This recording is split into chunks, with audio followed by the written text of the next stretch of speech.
भगवान के। तो स्वांश विस्तार सारे विष्णु तत्व के अंतर्गत है और विभिन्न अंश विस्तार वो जीव तत्व है। तो इसमें सांस विस्तार के रूप में भगवान के जो विष्णु तत्व है और विभिन्न अंश विस्तार, इन दोनों में कुछ अंतर है, सैद्धांतिक रूप में भी अंतर है दोनों विस्तार में। दोनों ही भगवान, परम भगवान आदि पुरुष भगवान श्री कृष्ण के अंश है। कृष्ण अंशी कहलाते हैं और बाकी उनके जितने विस्तार है ये सभी अंश कहलाते हैं। अंश और अंशी, जैसे अवतार और अवतारी। तो विष्णु तत्व भी भगवान, परम भगवान आदि भगवान के अंश है और जीव भी भगवान के अंश है। दोनों ही परम भगवान के विस्तार है। इसमें अंतर यह है, ये सूक्ष्म अंश है एक, और एक सांस अंश, सांस और विभिन्न अंश। इसमें सैद्धांतिक अंतर यह है, जब विष्णु रूप में सांस विस्तार जो है, इसमें भगवान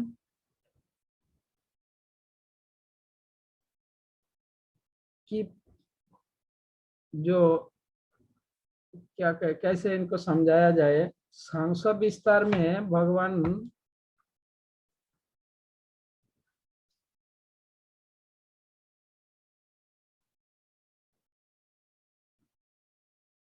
का अहम तत्व रहता है कि मैं भगवान हूं, मैं भगवान, यह तत्व सांस विस्तार में रहता है। ठीक है।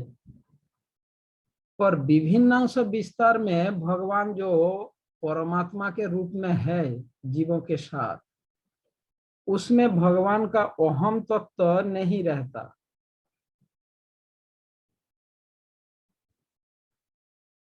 ठीक है।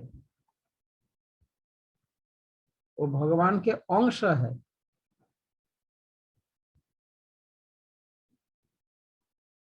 इससे जीव के एक स्वसिद्ध अहम तत्व का उदय होता है।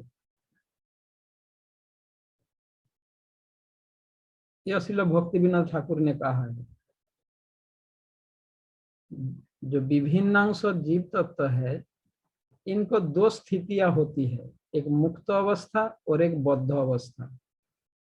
और दोनों स्थितियों में जीव भगवान के शाश्वत अंश है, मुक्त अवस्था में भी और बद्ध अवस्था में भी। अब बद्ध अवस्था कैसे प्राप्त हुआ, इस संबंध में चैतन्य चरितामृत में भी बताया गया।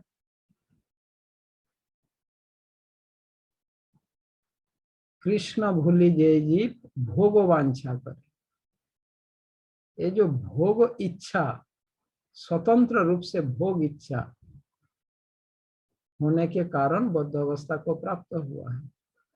निकटस्थ माया करे जापत्य।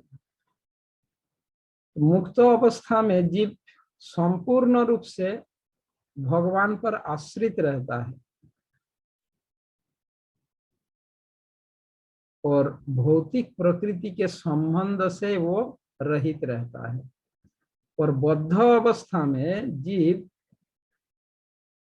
अपनी उपाधि रूप प्रकृति में स्थित मन और 5 इंद्रियां, इन 6 इंद्रियों को अपने अपना तत्व से वो आकर्षित करता है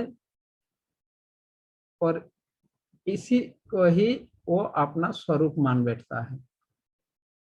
प्रकृति निर्मित शरीर अपना स्वरूप मान बैठता है। तो ऐसे ये थोड़ा सैद्धांतिक विषय है, पर यहाँ पर भगवान ने जो कहा कि जीव शाश्वत रूप में भगवान के अंश है, यही इनका स्वरूप है। अब श्रील प्रभुपाद जी तात्पर्य में कहते हैं, अंत में अंतिम पैराग्राफ में देखिए, मामोई वंश शब्द भी अत्यंत सार्थक है। जिसका अर्थ है भगवान के अंश। भगवान का अंश ऐसा नहीं होता जैसे किसी पदार्थ का टूटा खंड हो। हम द्वितीय अध्याय में देख चुके हैं कि आत्मा के खंड नहीं किए जा सकते। इस खंड की भौतिक दृष्टि से अनुभूति नहीं हो पाती। यह पदार्थ की भांति नहीं है जिसे चाहो तो कितने ही खंड कर दो और उन्हें पुनः जोड़ दो। ऐसी विचारधारा यहाँ पर लागू नहीं होती, क्योंकि संस्कृत के सनातन शब्द का प्रयोग हुआ है। विभिन्न अंश सनातन है। द्वितीय अध्याय के प्रारंभ में ही यह भी कहा गया है कि प्रत्येक व्यक्ति के शरीर में भगवान का अंश विद्यमान है। देहिनोऽस्मिन् यथा देहे। वह अंश जब शारीरिक बंधन से मुक्त हो जाता है तो आध्यात्मिक आकाश में वैकुंठ लोक में अपना आदि आध्यात्मिक शरीर प्राप्त कर लेता है, जिससे वह भगवान की संगति का लाभ उठाता है।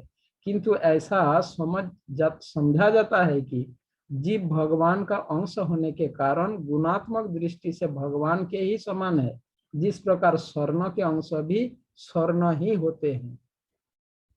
तो गुणात्मक दृष्टि से भगवान और जीवात्मा में कोई अंतर नहीं, पर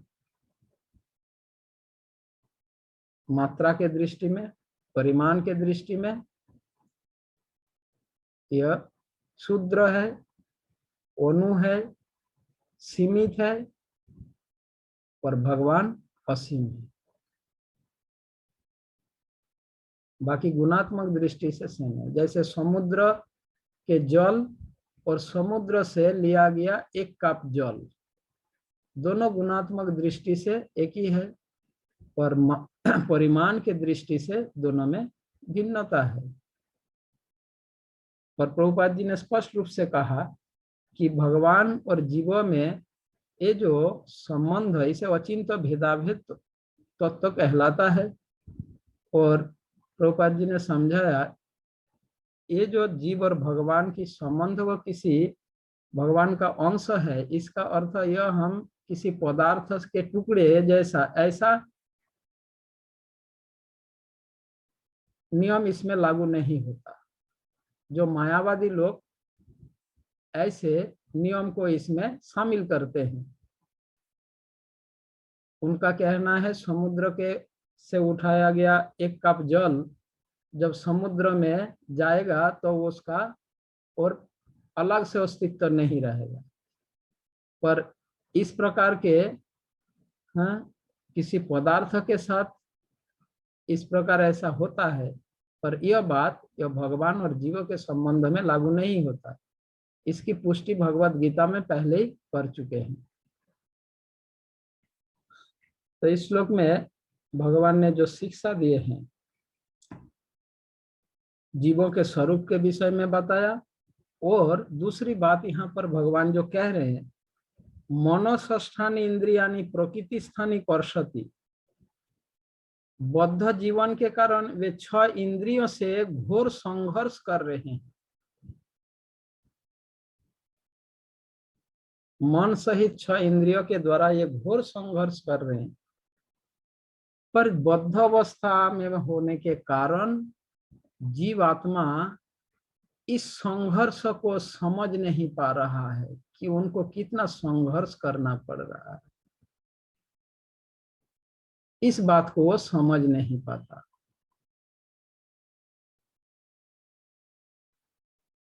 इस संबंध में एक कहानी बताया जाता है। एक बार एक सर्कस कंपनी आया एक गांव में। ठीक है, एक गांव में एक सर्कस कंपनी आया। कंपनी ने विशेष प्रदर्शन के लिए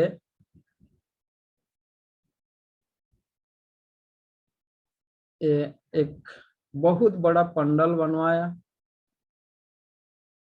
ठीक है, गांव या शहर जो भी मान लो, शहर में आया तो शहर के बाहर एक बहुत बड़ा पंडाल लगाया और पूरे शहर में ढिंडोरा पिटवाया कि सर्कस देखने का शुल्क केवल 25 पैसा है। यह अनाउंस करवाया। कितना फीस, टिकट शुल्क कितना है? 25 पैसा। आज के दिन में कोई लेता है 25 पैसा? भिखारी भी नहीं लेगा। परंतु उसमें कंडीशन रखा सर्कस कंपनी ने, क्या? एक समय एक ही व्यक्ति प्रवेश कर पाएगा पंडाल में सर्कस देखने, समझे? एक टाइम एक ही व्यक्ति का प्रवेश मिलेगा। शुल्क बहुत कम रखा और शर्त रखा गया कि एक समय एक ही व्यक्ति प्रवेश कर पाएगा। ठीक है।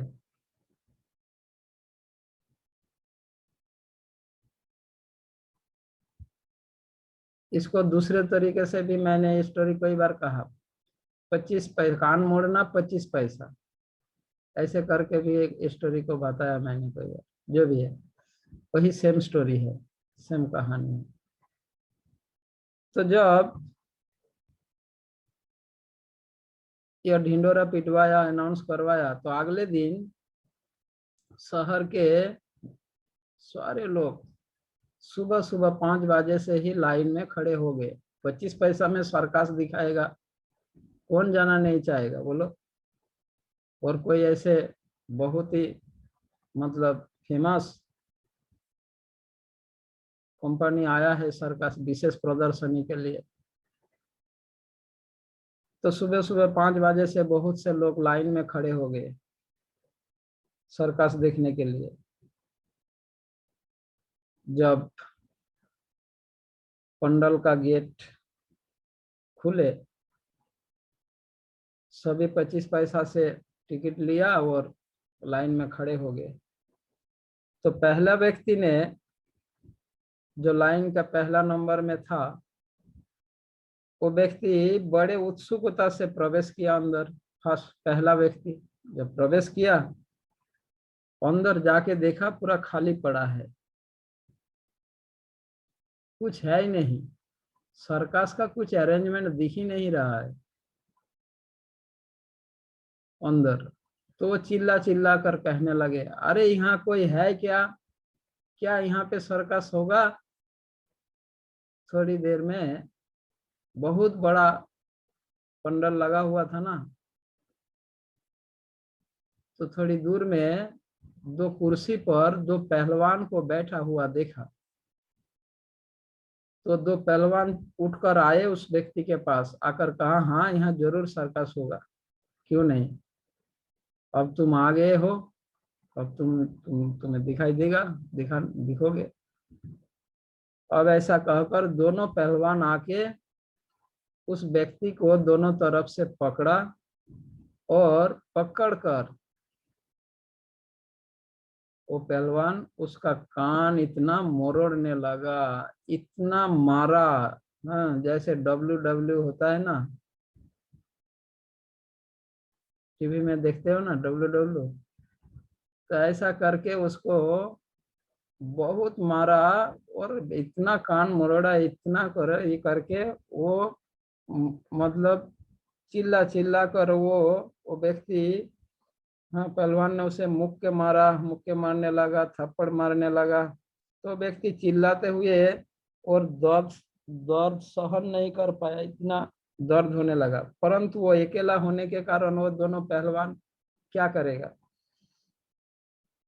तो वो कुछ कर नहीं पाया। इस प्रकार कुछ देर तक पिटाई होने के बाद उसे एग्जिट गेट से बाहर निकाल दिया गया। अब जो वो एग्जिट गेट में बाहर आए तो देखा, हाँ, स्वयं को देखा, उनका पूरे सारे बाल बिखरा हुआ था और पूरा जितने जगह में मार पड़ी सभी निशान लग गया। अब वो सोचने लगा, हजारों संख्या में लोग लाइन में खड़े हैं और मैं ये जाके कह दूं कि यहाँ पे सर्कस वर्कस कुछ नहीं, पिटाई हो रहा है, तो सभी लोग भाग जाएंगे और मैं अकेला पिटाई, मेरा अकेला का पिटाई हो गया। और ये बात जब सभी लोग सुनेगा तो मेरा तो मजाक उड़ाएगा और सभी लोग पिटाई से बच जाएगा। ठीक है, और मैं अकेला मार खाया। अब यह सोचते हुए वो व्यक्ति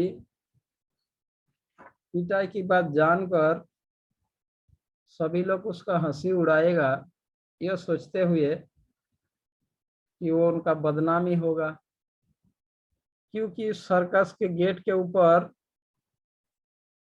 लिखा है बड़े बड़े अक्षर में, सर्कस वाले में, इस सर्कस में जो विशेष प्रदर्शनी दिखाया जाएगा, कान मोड़ना 25 पैसा, ऐसे बड़े बड़े अक्षर में लिखा है। कान मोड़ना 25 पैसा लिखा हुआ है। तो सभी लोग देख रहे हैं कि कान मोड़ना 25 पैसा, देखते हुए भी सभी सर्कस देखने की लालच में, सरल भाषा में लिखा है कान मोड़ना 25 पैसा, फिर भी सर्कस देखने की लालच में सभी लोग लाइन में खड़े हुए। अब यह सोचते हुए पहला व्यक्ति वो सोचा कि मैं अकेला मार खाया, कान मोड़ना खाया, इतना मार खाया, और ये सभी लोग मेरा मजाक उड़ाएगा, मेरा बदनामी होगा, मेरे को बेवकूफ कहेगा, तो अच्छा ही होगा मैं इस बात को सीक्रेट रखता हूँ और जाके थोड़ा इसको थोड़ा बड़ा चढ़ाकर अच्छा करके बताता हूँ, जिससे सभी को पिटाई मिले। मैं अकेला पिटाई क्यों खाऊं? सुबह 5 बजे से लाइन में खड़ा रहा सभी लोग, और मैं अकेला पिटाई खाऊं और सभी लोग पिटाई से बच जाए, ये तो नहीं हो सकता।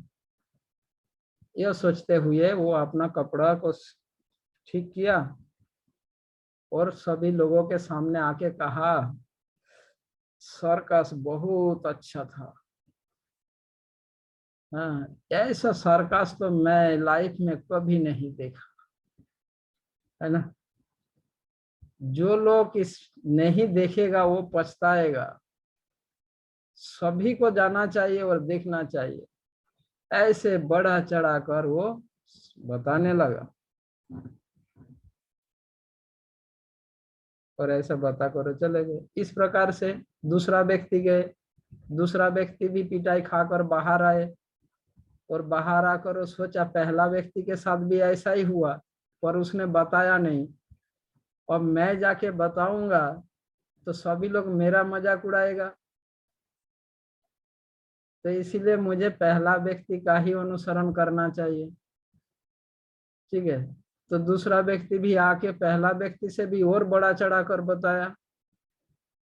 अब तीसरे व्यक्ति गया, वो भी पिटाई खाकर आया, और वो भी पहले वाले 2 खाकर गया, फिर भी बताया नहीं, मैं क्यों बताऊं। ऐसे करते करते शहर के सभी लोग पिटाई खाकर बाहर आए। अब कोई किसी का बदनामी नहीं कर पा रहा है, सभी पिटाई खाकर आया, कौन किसका मजाक उड़ाएगा? कोई किसी का मजाक नहीं उड़ा पाता। ठीक है, यही इस संसार में बद्ध जीवों का संघर्ष ऐसा ही है। हमारे दादा परदादा सभी लोग इस संसार में माया का लत्ती खा खा कर समझ गए ये माया का संसार कैसा है। फिर भी जब कोई इस संसार को छोड़कर वो भगवान की भक्ति करना चाहता है, तो वो उसे रोकने की प्रयास करता है। मैं अकेला खाया, तुम्हें भी कान मोड़ना खाना है। तो इस तरह जैसे इस संसार के जो दुख, जो क्लेश, त्रिताप क्लेश, इससे मुक्त होने के लिए कोई प्रयास नहीं कर रहे। तो ये भौतिक संसार का सुख ऐसा ही है। तो इस कहानी से शिक्षणीय क्या है? इस कहानी में जिस प्रकार बताया गया, ठीक इसी प्रकार इस भौतिक संसार में लोग तीन प्रकार के क्लेश उठाते हैं, परंतु सच्चाई को बताने या स्वीकारने की कोशिश किसी ने नहीं करता। किसी से भी पूछो जाके, तुम कैसे हो? ठीक हूं, है ना। किसी से भी पूछो, मिस्टर अंबानी से पूछो या भिखारी से पूछो, कोई नहीं कहेगा। हॉस्पिटल में बिस्तर में पड़े हुए व्यक्ति से भी पूछो, कैसे हो? ठीक हूं। कैसे ठीक है? हॉस्पिटल में पड़ा है। पर सच्चाई को बताने के लिए कोई नहीं बताना चाहता। यही बद्ध जीवों का स्थिति है। प्रत्येक व्यक्ति हाँ, आध्यात्मिक, आदि भौतिक, आदि दैविक क्लेश भोग रहा है, पर कोई भी सच्चाई को बताने या स्वीकारने की कोशिश नहीं करता। ठीक जिस प्रकार पिटाई खाकर आने के बाद सच्चाई बताना नहीं चाहा, वैसा ही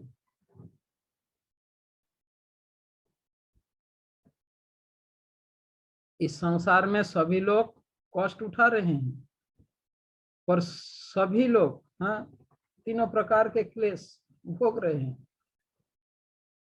पर कोई नहीं कहता। अरे दूसरों को कहना तो दूर की बात है, अपनों को भी नहीं कहता।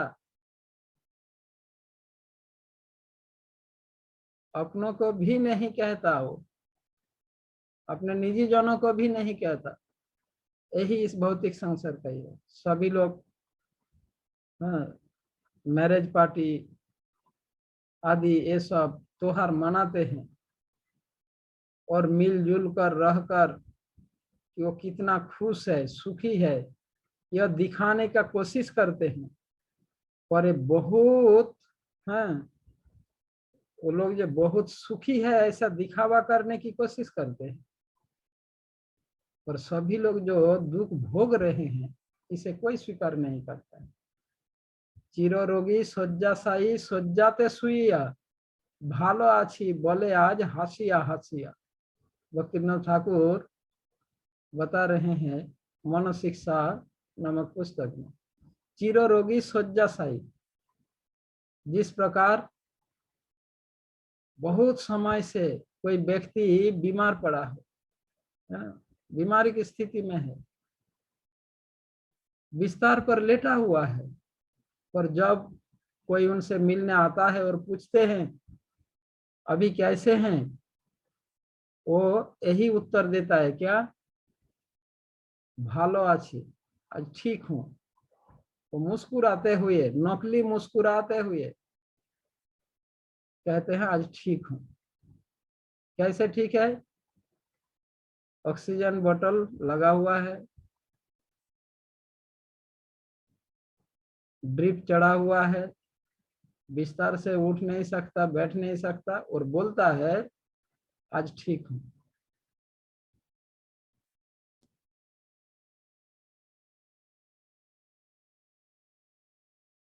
इसी प्रकार आज की आधुनिक सभ्यता में टेलीविजन, सिनेमा आदि के द्वारा ये सब प्रदर्शित किया जाता है कि सिनेमा में जो कलाकार जो प्रदर्शित करता है, हीरो हीरोइन, उनको देखकर लगने लगता है ये कितना खुश है, कितना सुखी है इनका जीवन, है ना। वास्तव में ज्यादातर कलाकारों के हृदय सबसे ज्यादा दुखित है। ज्यादातर कलाकारों के जीवन अधिक दुख से भरा है, अधिकतर कलाकारों पारिवारिक समस्याओं द्वारा ग्रसित है। ये वास्तविक जो रियलिटी है। और इन सब मुश्किलों से बचने के लिए वे क्या करते हैं? आधुनिक समाज के लोग या तो नशा करता है, दुर्व्यसनों में लिप्त होता है, ऐसे दुखों को भूलने के लिए, दुख से भरा है जीवन, उन दुखों से दुखों को भूलने के लिए धूम्रपान करेगा, शराब पिएगा, ड्रग्स लेगा, ऐसे कोई ना कोई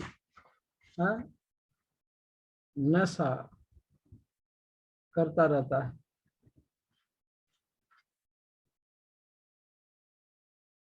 इस प्रकार असंतुष्टि से भरा जीवन, समस्याओं से भरा जीवन में परेशान होकर कभी कभी ये लोग सुसाइड करता है।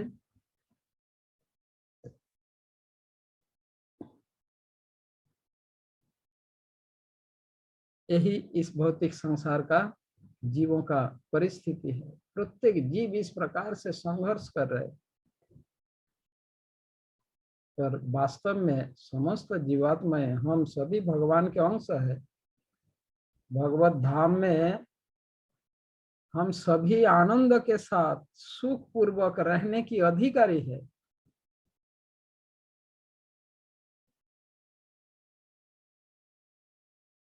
पर यह सत्य वचन को हम लोग इस भौतिक जगत में दुखी है, फिर भी इस सत्य को हम छुपाते हैं कि हम दुखी है, इस सच को हम छुपाते हैं। और इसी संघर्ष में हम पड़े रहते हैं। इस तरह के व्यक्ति का अगले जन्मों में क्या होता है, यह अगले श्लोक में 8वें श्लोक में भगवान बताएंगे।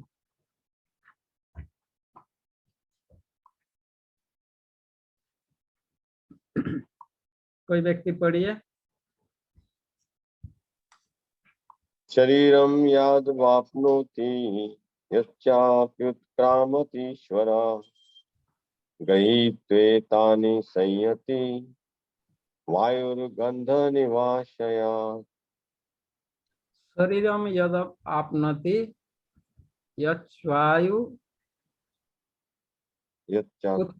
उत्क्रामति स्वर गृहीत्वैतानि संयाति वायुर्गंध निवासया। शरीरम, ट्रांसलेशन पढ़ो। इस संसार में जीव अपनी देहात्म बुद्धि को एक शरीर से दूसरे में उसी तरह ले जाता है जिस तरह वायु सुगंधि को ले जाता है। इस प्रकार वह एक शरीर धारण करता है और फिर इसे त्याग कर दूसरा शरीर धारण करता है। तो देहात्म बुद्धि द्वारा ग्रसित जीव प्रेजेंट लाइफ में, वर्तमान जीवन में वो जिन जिन धारणाओं को प्राप्त होता है, जो उनका एक्सपीरियंस होता है, उन धारणाओं को वो अगले शरीर में साथ ले जाता है। ठीक जिस प्रकार वायु गंध को एक स्थान से दूसरे स्थान में ले जाता है।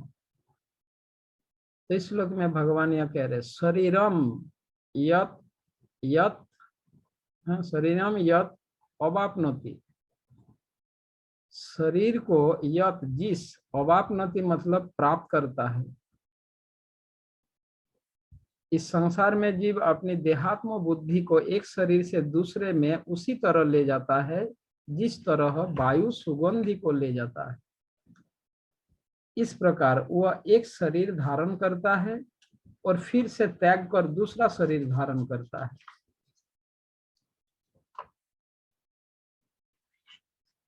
हमारा यह भौतिक शरीर एक रथ के साथ तुलना किया जाता है। शरीर को, जीवों के भौतिक शरीर को रथ के साथ तुलना किया जाता है।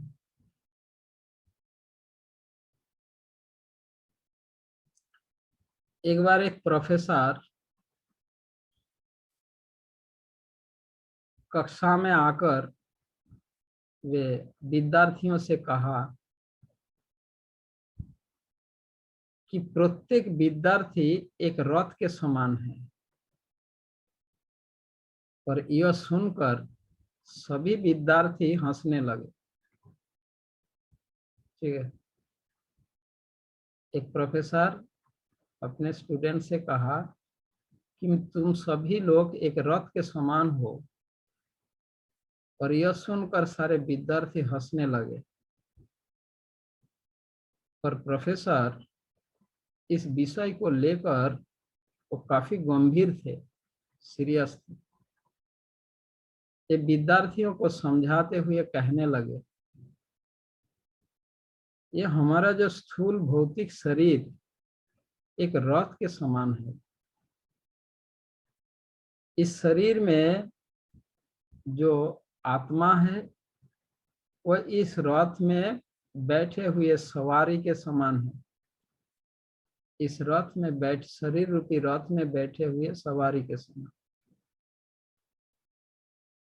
और हमारी जो बुद्धि है, बुद्धि इस शरीर रूपी रथ का सारथी है, यानी चालक है, ड्राइवर है।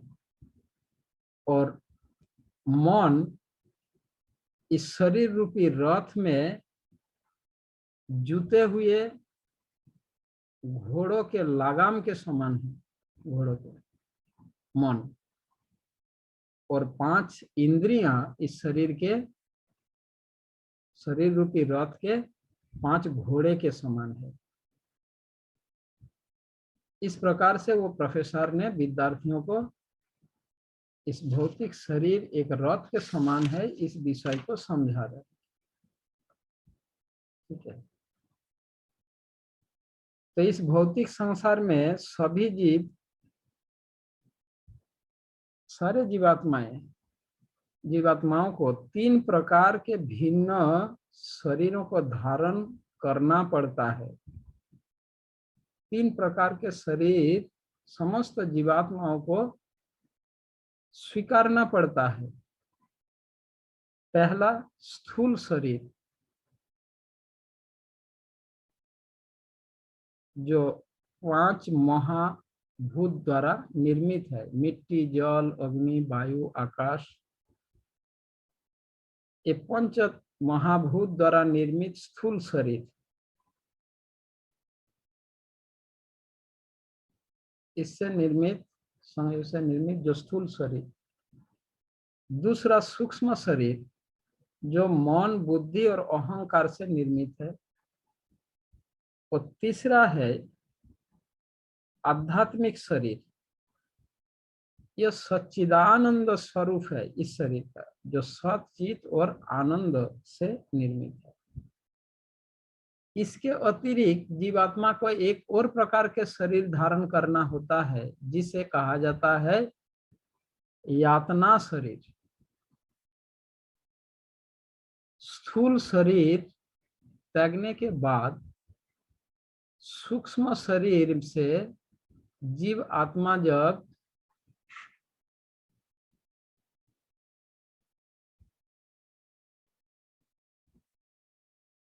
दूसरे शरीर में जाता है,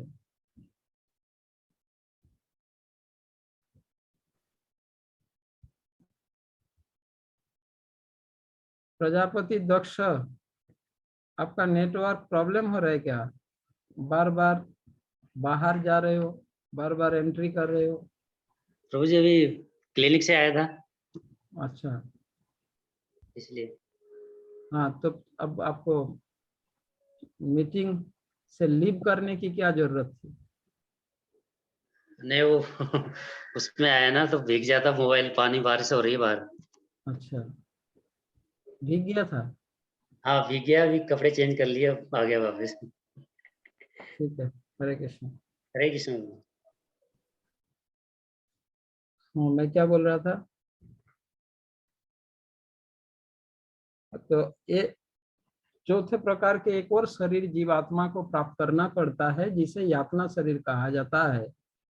जब जीवात्मा को अपने कर्मों का फल भोगने के लिए यमलोक में जाकर दंड भोगना पड़ता है, क्योंकि यमराज के दंड भोगने के लिए एक विशेष प्रकार की शरीर दिया जाता है, उसे यातना शरीर कहा जाता है, जिसकी विशेषता यह है यानी सूक्ष्म शरीर, हमारे जैसे सूक्ष्म शरीर के बाहर एक स्थूल शरीर का आवरण है। अभी अभी हम सभी के अंदर एक सूक्ष्म शरीर है, मन बुद्धि अहंकार के द्वारा निर्मित, और उसके ऊपर एक स्थूल शरीर का आवरण है। पर यह स्थूल शरीर को त्यागने के बाद वो सूक्ष्म शरीर को धारण करके जीवात्मा जब यमलोक में जाता है, तो यमलोक में जाने के बाद उन्हें एक यातना शरीर दिया जाता है। जैसे अभी एक स्थूल शरीर दिया गया ना, तो उस समय सूक्ष्म शरीर के चारों मतलब आवरण के रूप में एक यातना शरीर होगा। वो यातना शरीर की विशेषता ऐसा है, उस शरीर में वो कष्ट का अनुभव करेगा पर शरीर नष्ट नहीं होगा। इस भौतिक स्थूल शरीर में हम कष्ट अनुभव करते हैं पर इस शरीर नष्ट हो जाता है। जैसे कि इस स्थूल शरीर को अगर अग्नि में डाल दिया जाएगा तो स्थूल शरीर नष्ट हो जाएगा, पर यातना शरीर ऐसा है, अग्नि में अगर डाल दिया जाएगा जलने का कष्ट तो फील होगा पर शरीर जलकर नष्ट नहीं होगा।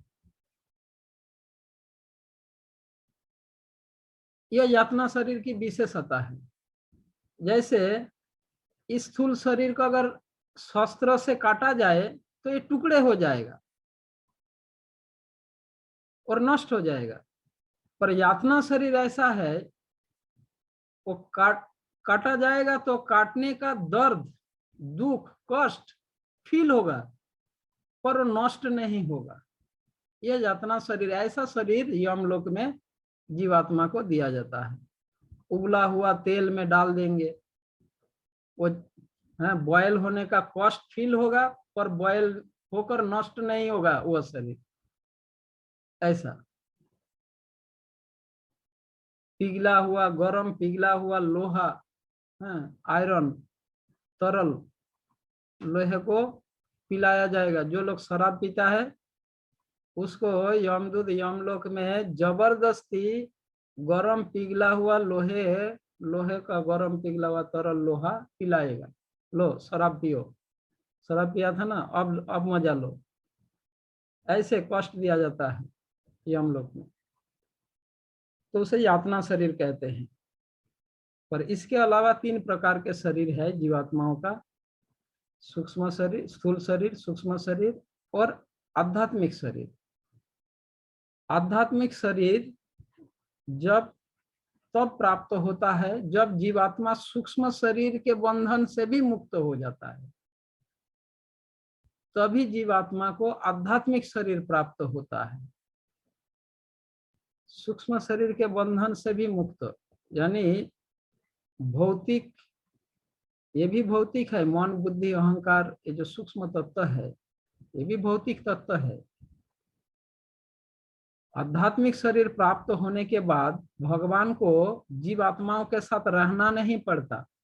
जब तक आध्यात्मिक शरीर प्राप्त नहीं हो जाता तब तक भगवान जीवात्मा के साथ ही रहता है परमात्मा के रूप में। पर आध्यात्मिक शरीर प्राप्त होने के बाद जीवात्मा को और जीवों के साथ रहना नहीं पड़ता। और उससे पहले और यातना शरीर में जब होता है तब भी परमात्मा नहीं होते। जब स्थूल शरीर के और सूक्ष्म शरीर के बंधन में रहता है तब जीवात्मा के साथ भगवान रहते हैं। तो प्रत्येक जीव का एक आध्यात्मिक स्वरूप होता है, उसी को यहाँ पर आध्यात्मिक शरीर कहा जा रहा है। इस भौतिक जगत में सूक्ष्म और स्थूल शरीर आत्मा को आवृत करके रखता है। ऐसे आवृत आत्मा बद्ध जीव कहलाती है। इसी को बद्ध जीवात्मा कहलाता है। जो आत्मा सूक्ष्म और स्थूल शरीर के आवरण से जब वो मुक्त होता है तो उसे मुक्त जीवात्मा कहलाता है। और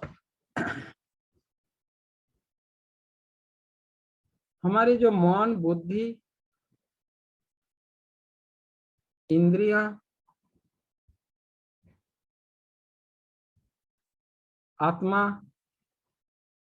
इन सभी के बीच एक संक्षिप्त संवाद सूचना होता है, जिसे सुनने और विचार करने पर हम इन सभी के पारस्परिक क्रियाकलापों को ठीक से समझ सकते हैं। हमारी मन, बुद्धि, इंद्रियां और आत्मा के बीच में इसका जो पारस्परिक जो क्रियाकलाप को ठीक से समझना होता है। कैसे समझाया जाए इसको, इस विषय को? मान लीजिए एक विद्यार्थी,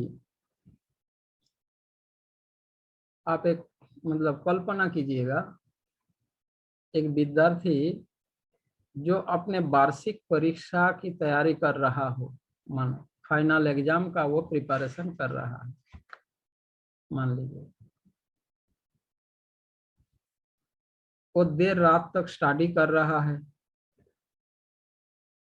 और जब पढ़ते पढ़ते मान लो रात 2 बज गया, तब उसके मन, बुद्धि और इंद्रियों के बीच एक आपसी बात होने लगती है, मन, बुद्धि और इंद्रियों के बीच।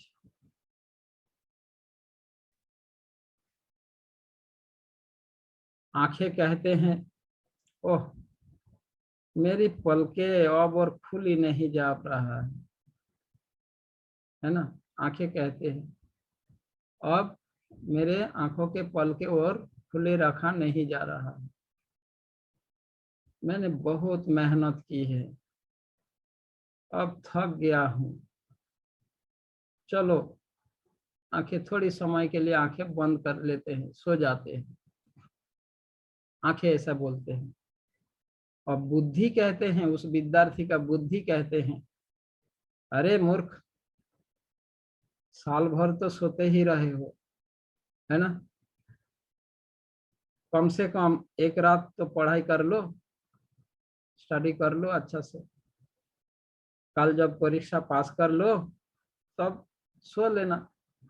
ऐसा बुद्धि सलाह देता है।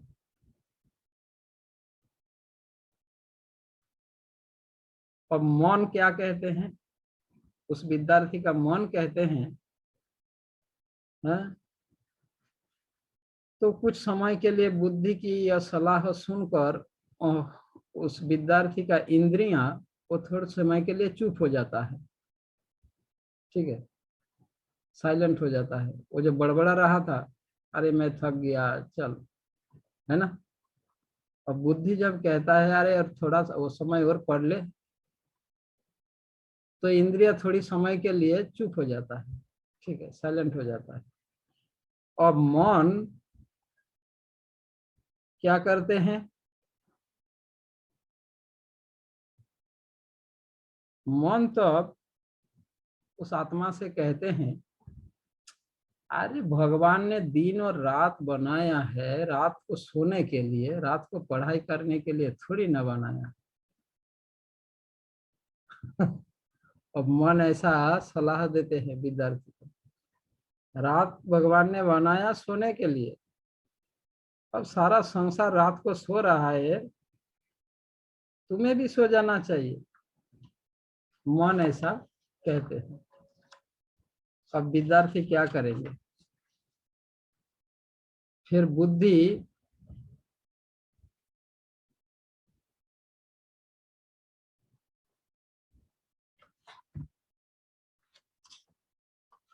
मैं बीच में थोड़ा बात रुकता हूँ।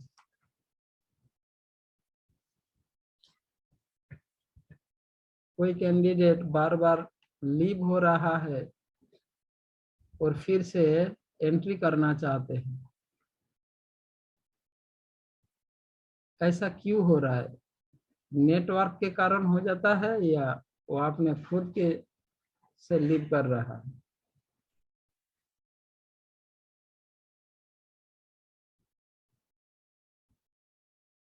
नेटवर्क के कारण होता है ऐसा ना। हाँ,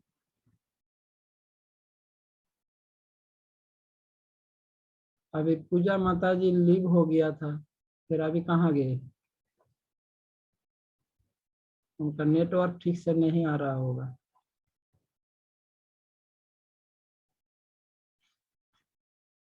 अब ऐसी स्थिति में उस विद्यार्थी का बुद्धि फिर से उन्हें सलाह देता है, अरे थोड़ा और पढ़ लो, है? 2 चैप्टर और पढ़ लो, फिर देखो तुम्हें ठीक लगेगा। और मन कहते हैं, अरे बहुत हो गया, यदि अब नहीं सोए तो कल सुबह इतना है, आलस आएगा कि परीक्षा के समय भी नींद आने लगेगा और जो आंसर आता है वो भी नहीं लिख पाएंगे, उसको लिख नहीं पाएंगे। इसलिए अच्छा यही है, अभी आराम कर लेना चाहिए, सो लेना चाहिए। बुद्धि कहते हैं ठीक है, कम से कम तुमने जिस टाइम तक अलार्म लगाया तब तक तो पढ़ाई कर लो। ऐसा बुद्धि कहते हैं। एक काम करो, थोड़ी समय के लिए रेस्ट कर लो, अगर तुम्हें रेस्ट करना ही है, पर अलार्म लगा लो। अलार्म लगा के थोड़ी समय रेस्ट कर लो, फिर से उठ के पढ़ाई कर लो। ठीक है। इस बात को, मेरे बात को समझने के लिए आप खुद को एक विद्यार्थी के जगह में रखना होगा। ऊपर ऊपर से सुनोगे तो यह विषय नहीं समझ आएगा। हमारी शरीर में मन, बुद्धि, इंद्रियां, आत्मा के बीच एक पारस्परिक क्रिया प्रतिक्रिया चलता रहता है। यदि इसको समझेंगे तभी इस शरीर के बंधन की स्थिति को समझ पाएंगे। इसीलिए मैं जो एग्जाम्पल दे रहा हूँ, आप सोचेंगे मैं थोड़ी ना विद्यार्थी हूँ, पढ़ाई कर रहा हूँ, मैं इसको कैसे समझने जाऊँ, तो इस बात को समझ नहीं पाओगे। भगवान ने इस श्लोक में जो समझा रहे हैं कि एक जीव आत्मा वर्तमान जीवन के धारणाओं को अगले जीवन में किस प्रकार ले जाता है, इस विषय को समझने के लिए मैं ये जो एग्जाम्पल बता रहा हूँ, इस एग्जाम्पल को समझने के लिए आपको एक विद्यार्थी का उदाहरण दे रहा हूँ, तो आपको खुद को एक विद्यार्थी के जगह में रखकर सुनना होगा। अगर ऊपर ऊपर से सुनोगे तो ये समझ में नहीं आएगा। तो ऐसे स्थिति में बुद्धि उन्हें सलाह दिया, चलो ठीक है, तुम्हें इतना ही प्रॉब्लम हो रहा है तो थोड़े समय के लिए रेस्ट कर ही लो, पर अलार्म लगा लो। जैसे अलार्म बाजे तो उठ जाना, फिर से पढ़ाई करना, स्टडी करना। ठीक है। अब वो बुद्धि की बात मान लेते हैं और मानकर अलार्म लगाकर सो जाता है। अब जब 1 घंटा के लिए सोएगा, विचार करके वो 1 घंटा बाद वो अलार्म फिक्स कर दिया। 1 घंटा बाद घड़ी में अलार्म बजने लगा।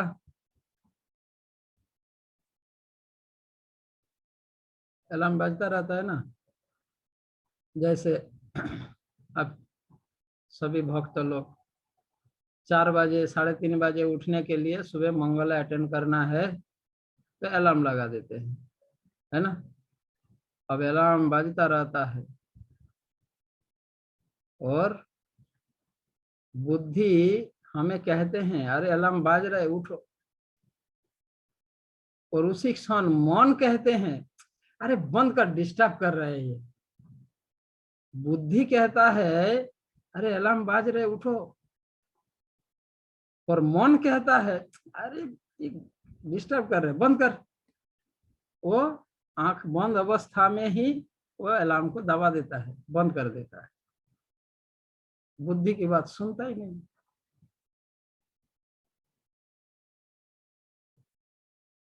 अलार्म से कोई व्यक्ति तब उठ सकता है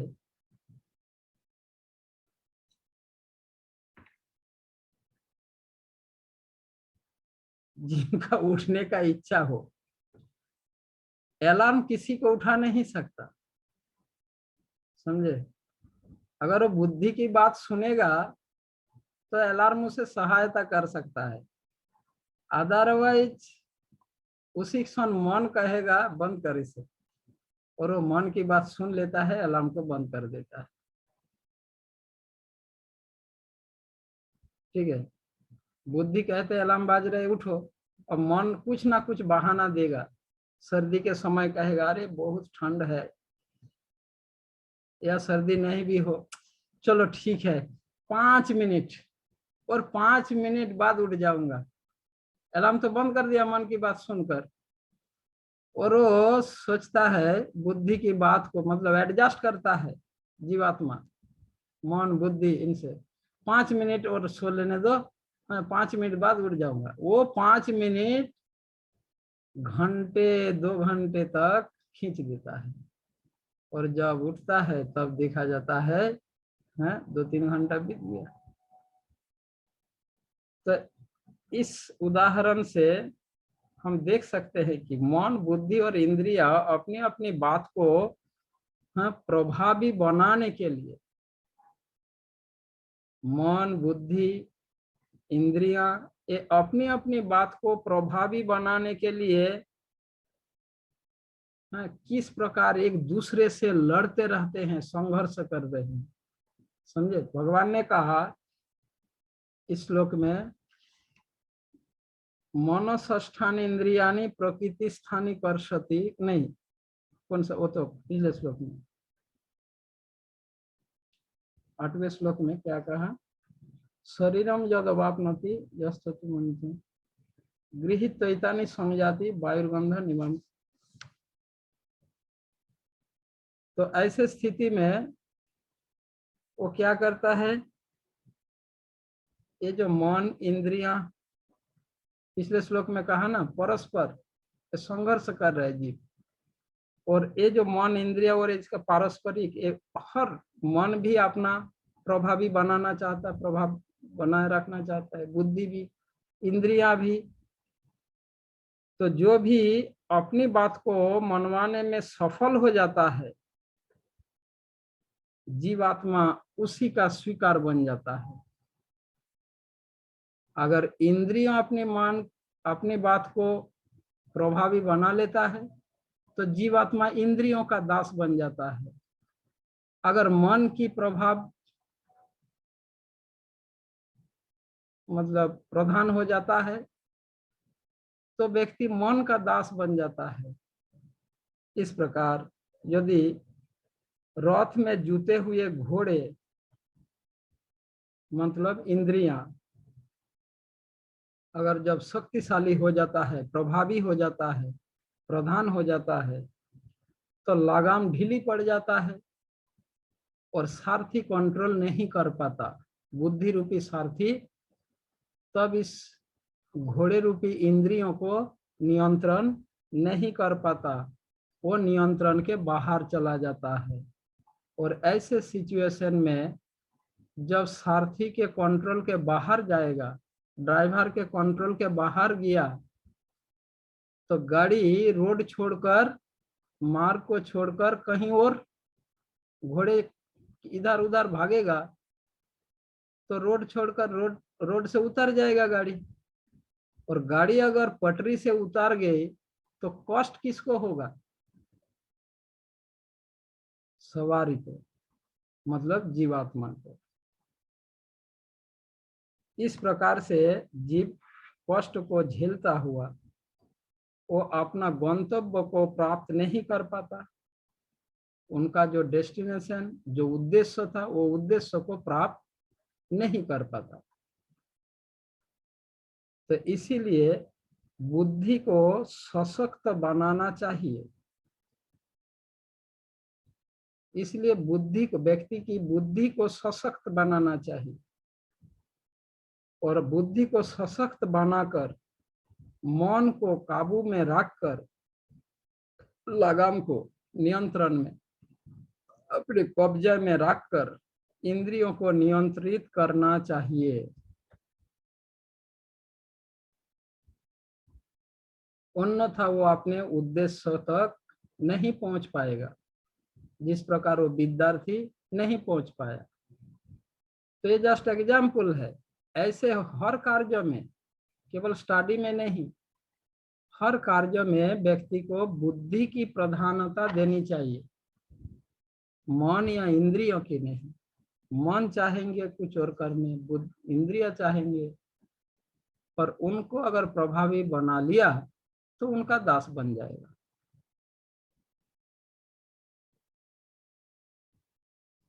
दूसरे प्रकार उदाहरण से यह समझाया जाता है।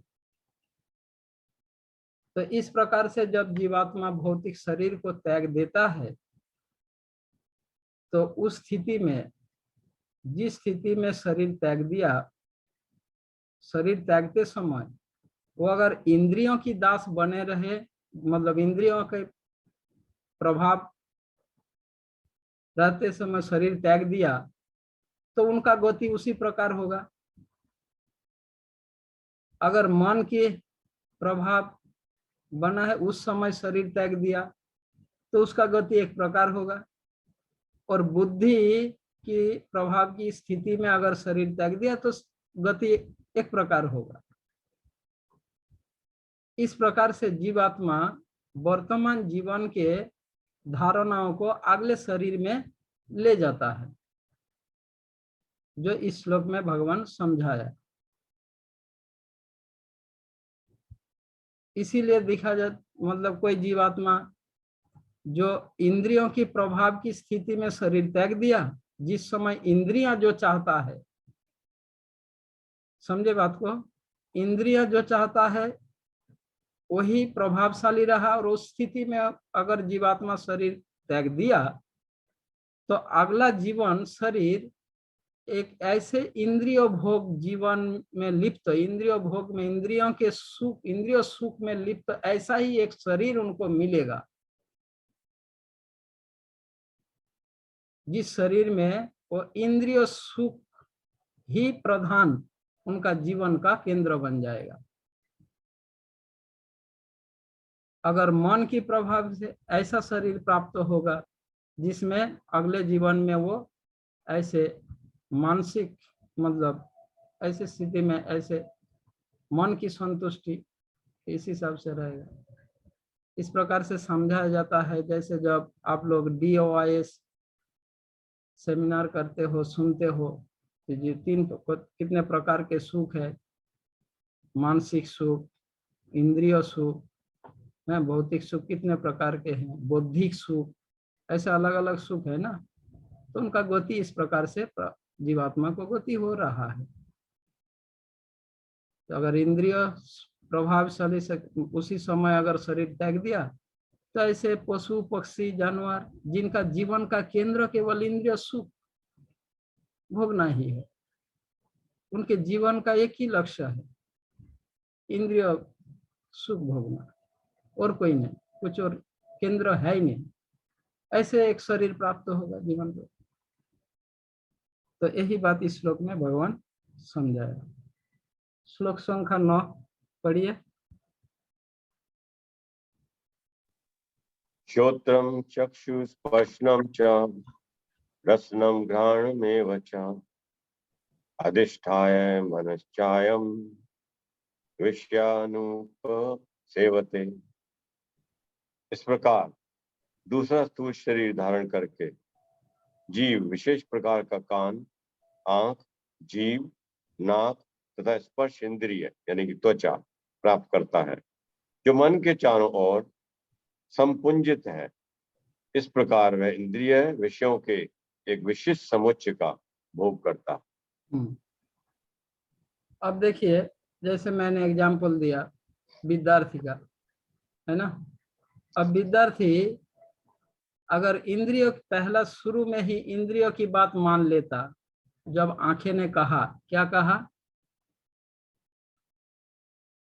मैं थक गया हूं, है ना, अब सो जाते हैं, आंखें बंद कर लेते हैं। और ऐसे बात को सुनकर अगर वो सो जाता, मान लीजिए, और ऐसे स्थिति में अगर उसका मृत्यु होता, इस चेतना में रहकर अगर उनका मृत्यु होता तो उनका अगला गति किस प्रकार होगा? ऐसे एक शरीर प्राप्त होगा जो अधिकतर समय वो सोने में बिताएगा। ऐसे बहुत से प्राणी हैं जो अधिकतर समय सोते हुए बिताते हैं, ऐसा गति प्राप्त होगा। तो इस प्रकार से वर्तमान जीवन के देहात्म बुद्धि किस प्रकार दूसरे शरीर में प्रवाहित हो रहा है, यही बात भगवान यहाँ पर समझाया। देहात्म बुद्धि प्रभु जी चेतना को समझे। हाँ, चेतना देहात्म बुद्धि द्वारा ग्रसित हो गया ना। करेक्ट। तो जब दूसरे स्थूल शरीर में जीवात्मा इंद्रियों को किस प्रकार उपयोग करते हुए रूप रस आदि इंद्रियों के विषयों का आस्वादन करता है, वो 9वें श्लोक में भगवान बता रहा है। भगवान ये बता रहे हैं कि जब वो दूसरा स्थूल शरीर प्राप्त करता है तो उस स्थूल शरीर में जाकर वो अपने इंद्रियों को किस प्रकार उपयोग करके इंद्रियों के विषयों का आस्वादन करता है, ये बात वर्णन कर रहे। इस प्रकार दूसरा स्थूल शरीर धारण करके जीव विशेष प्रकार का कान, उन्हें ऐसा कान मिलेगा, जैसे मैंने उदाहरण दिया आंखों का विद्यार्थी के लिए, उन्हें ऐसा आंखें मिलेगा जिस आंखों से वो अधिकतर समय आंखें बंद रहेगा और सोता रहेगा। हाँ, तो वैसे विशेष प्रकार की इंद्रियां उन्हें प्राप्त होगा। कान, आंख, जीभ, नाक तथा स्पर्श इंद्रिय प्राप्त करता है, जो मन के चारों ओर संपूर्ण है। इस प्रकार वह इंद्रिय विषयों के एक विशिष्ट समुच्चय का भोग करता है।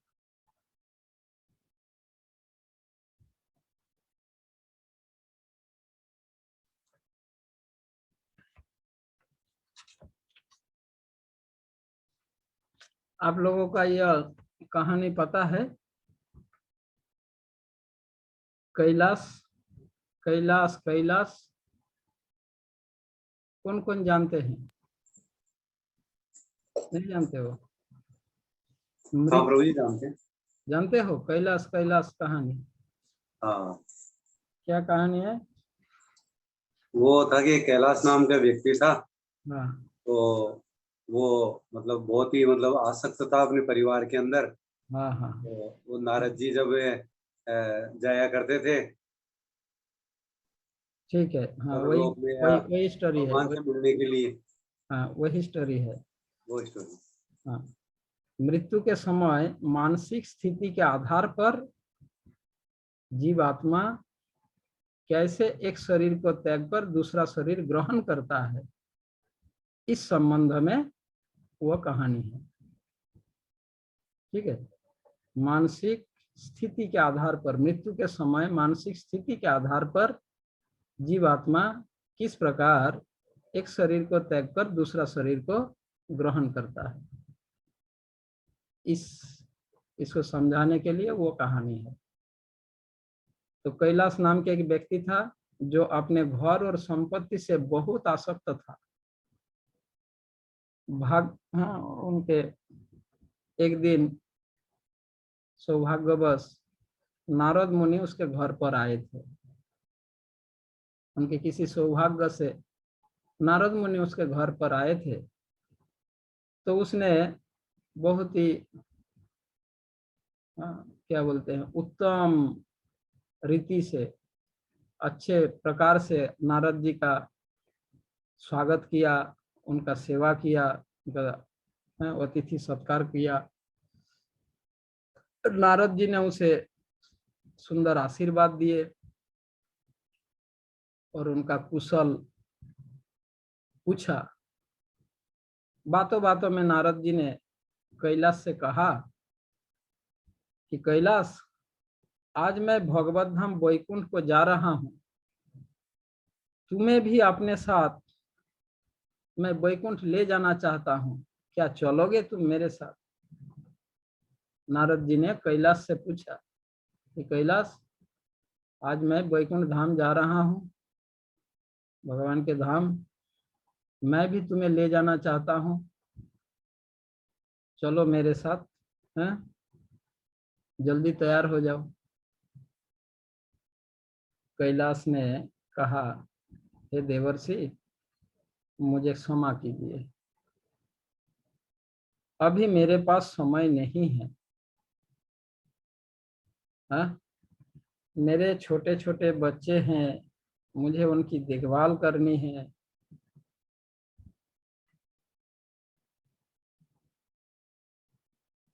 नारद जी कैलाश से विदा लेकर क्या करे, आशीर्वाद देकर चले गए।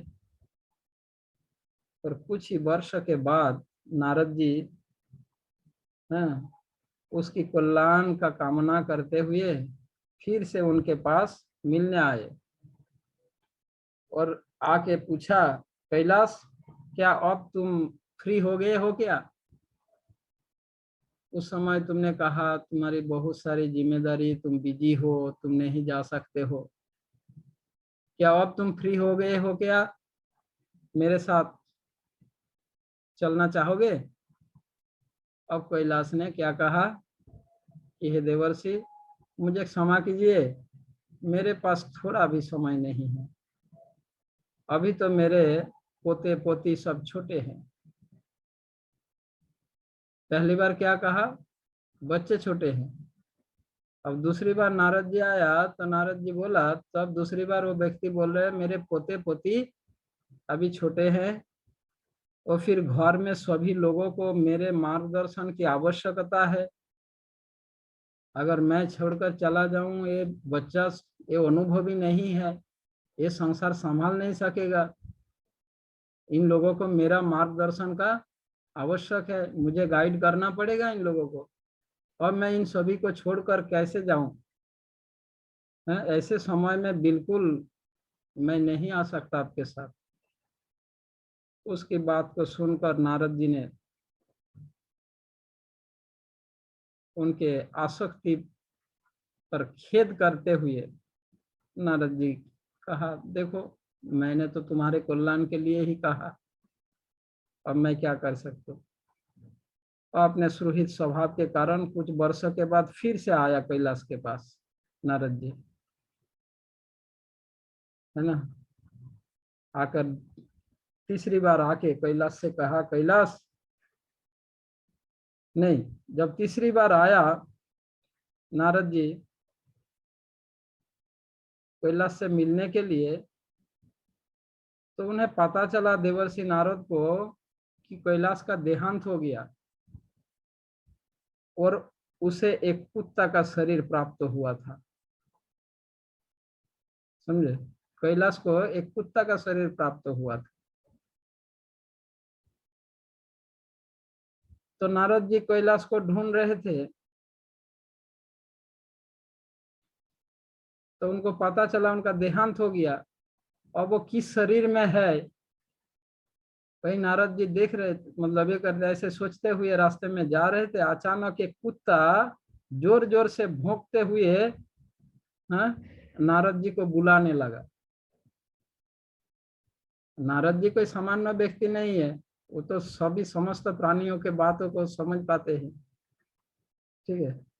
तो एक कुत्ता भौंकते हुए नारद जी को बुला रहा था। कुत्ते के रूप में कैलाश नारद जी से कहा कि हे मुनिवर, इधर देखिए, मैं वही कैलाश हूँ। कुत्ता बोल रहा था कि नारद जी इधर आओ, इधर आओ, आप मेरे से मिलने आए थे ना, मैं वही कैलाश हूँ। वो कुत्ते के शरीर में नारद जी को बोल रहा था, बुला रहा था।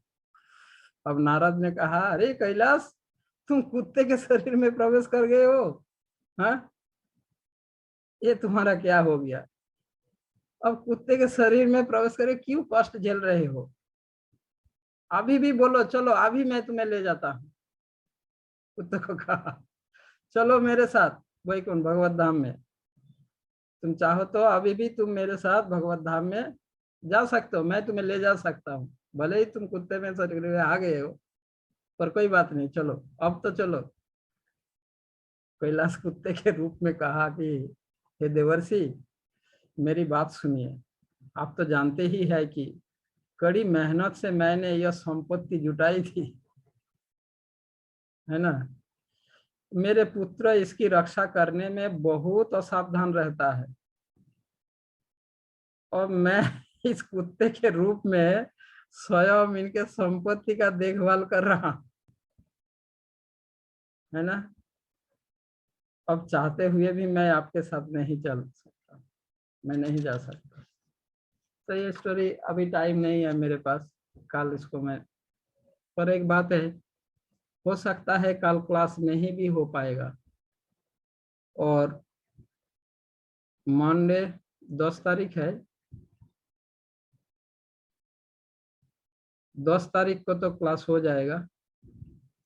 11-12 कन्फर्म नहीं है। चोमू के भक्त ग्रुप, चोमू ग्रुप वृंदावन कार्तिक यात्रा में वृंदावन जा रहे, तो मैं उनके साथ 11 और 12 तारीख रहूंगा। पता नहीं किस सिचुएशन में रहूंगा मैं वृंदावन में, अगर क्लास करने का ऐसा टाइम मिले और ये करे तो ट्राई करूंगा, नहीं तो 11-12 कन्फर्म नहीं है। होगा तो मैं मैसेज डालूंगा, ठीक है, कि क्लास है।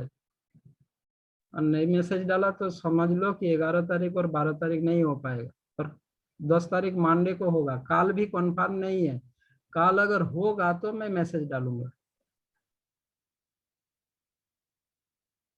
ठीक है। प्रभु जी, हाँ जो जीवात्मा उच्च लोगों को जाते हैं, हाँ आध्यात्मिक जगत में नहीं, सिर्फ उच्च लोगों को, हाँ। तो उनको भी यमराज के पास जाना पड़ता है?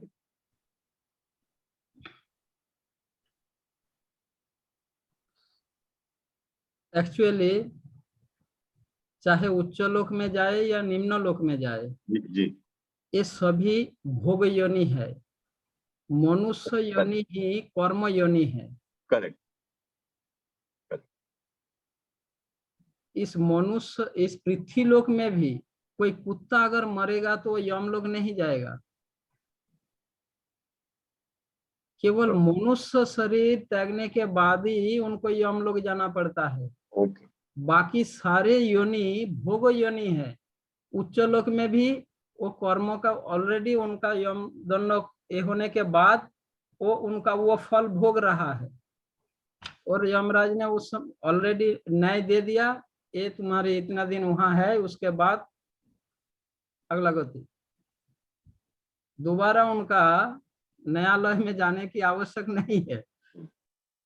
मनुष्य योनि में शरीर त्यागने के बाद ही उनको न्यायालय में खड़ा होना पड़ेगा, क्योंकि मनुष्य योनि कर्म योनि है। बाकी चाहे निम्न लोक में जाए, उच्च लोक में जाए, या इसी पृथ्वी लोक के किसी अन्य योनि में रहे, तो वो न्यायालय में नहीं जाएगा।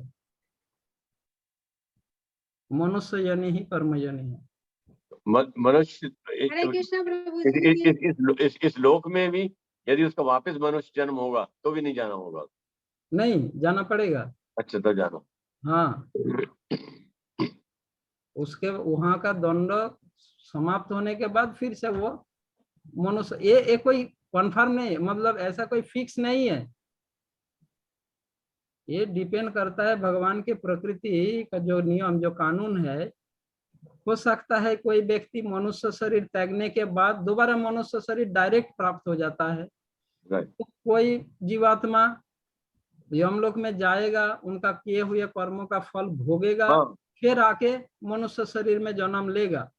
हाँ, कोई पुण्यात्मा भी हो सकता है जिसका। हाँ, हो सकता है कि वो पहले किसी निम्न लोक में जाएगा, करेक्ट, फिर मनुष्य शरीर में आएगा। हो सकता है किसी उच्च लोक में जाएगा, फिर मनुष्य शरीर में आएगा। ऐसा कोई फिक्स हम बता नहीं सकते हम में से कोई कि शरीर त्यागने के बाद मेरे को यमलोक में जाना ही होगा, या कहीं और जाएंगे, फिर वहां से फिर से मनुष्य शरीर में आएंगे। जैसे कि मैं उदाहरण देता हूँ, मान लीजिए अब इस किसी जीवात्मा को बकरे का शरीर मिला हो, जो उससे पहले वो यमलोक में गया था। यमराज ने दंड देने के बाद उनके कर्मों के प्रकृति ने उनको एक बकरे का शरीर उनका तय हुआ है। अब बकरे के शरीर में है भगवान ने उनका आयु स्थिर किया है, डिसाइड किया है, निर्धारित किया है कि 10 साल बकरे के शरीर में रहना होगा। ठीक है, तो 10 साल से पहले कसाई ने काट दिया, काट कर खा गया 2 साल या 3 साल उम्र में बकरे की, तो उनका 10 साल तो पूरा नहीं हुआ। करेक्ट। तो उनका निर्धारित हुआ है कि 10 साल बकरे के शरीर में रहना है। ठीक है, इसीलिए उनको फिर से डायरेक्ट बकरे का शरीर ही मिलेगा उनको, और फिर से 2 महीना 4 महीना 6 महीना 1 साल में फिर से मानव कसाई काट दिया तो फिर से बकरे का शरीर ही आना पड़ेगा। वैसा ही मान लो किसी का, किसी जीवात्मा का 4 जन्म बकरे के शरीर के लिए तय हुआ है, पर 4 जन्म बकरे का जो भगवान के हिसाब से बकरे का आयु सीमा मान लो 15 साल, जैसे मनुष्य का 100 साल, ऐसा 4 जन्म डिसाइड हुआ है, मतलब 60 वर्ष। करेक्ट। तो इस तरीके से मान लीजिए किसी जीवात्मा को 4 जन्म मनुष्य आयु दिया गया, मान लीजिए। अब किसी कारण वो तो पहले एक बार नहीं आ गया 4 जन्म मनुष्य शरीर, अब एक बार एक जन्म में वो ऐसा कार्य किया जो मतलब दुर्घटना हो गया किसी कारणवश, किसी प्रेजेंट क्रियमान कर्मों के कारण या प्रारब्ध कर्मों के कारण उनका एक आयु समाप्त होने के पूर्वे ही अकाल मृत्यु हो गया किसी कारणवश, तो वो डायरेक्ट वो जो हम लोग में नहीं जाएगा, क्योंकि न्यायालय में ऑलरेडी मिल गया 4 जन्म, मतलब इतने वर्ष, तो वो डायरेक्ट मनुष्य शरीर में आएंगे। अब किसके लिए क्या है ये हम बता नहीं सकते। ठीक है, thank you. Hare Krishna. Hare Krishna.